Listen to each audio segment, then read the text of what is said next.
Hello mga Mars, good morning. Gumising nga ng maaga ang inahin dahil may batang magki-Christmas party.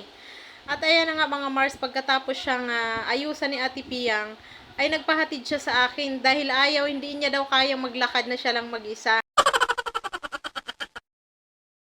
Ay kasi mga Mars, kaya nagpahatid yan sa akin kasi hindi niya daw kayang maglakad. Baka daw pagtitinginan siya, sus, ginoo ko tong bata.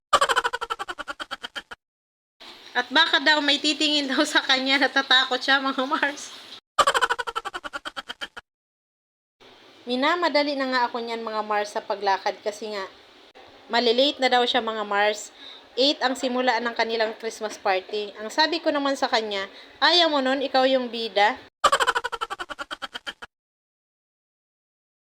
At iyan na nga mga Mars, nauna na sa akin na kasi mangot na. Pinapatawa ko lang kasi siya mga Mars.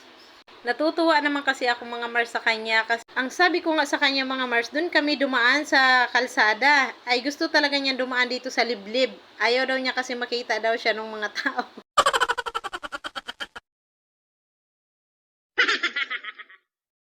Ang sabi ko nga sa kanya, bakit ka mahihiya? Eh may mukha ka naman. Ay Diyos ko, lalong nagalit sa akin mga Mars ay.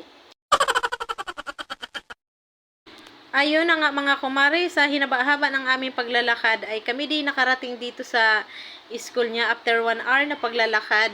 Joke!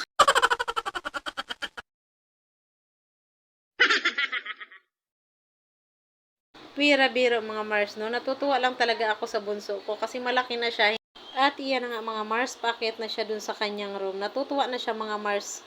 Ayan, nakangiti na siya at nagmamad. Ang kaso mga Mars, pagdating niya naman dun sa kanyang room ay Diyos ko, ayan na. Nag-umpisa na. Hinihintay niya na ako mga Mars. Sabi ko sa kanya, bilisan mo na at nandyan na yung mamo. Hindi pa rin talaga siya pumasok. Ayan, sa gilid.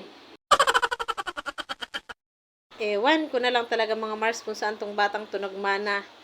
Ay pagka mahiyain, samantalang ang kanyang nanay ay hindi naman mahiyain.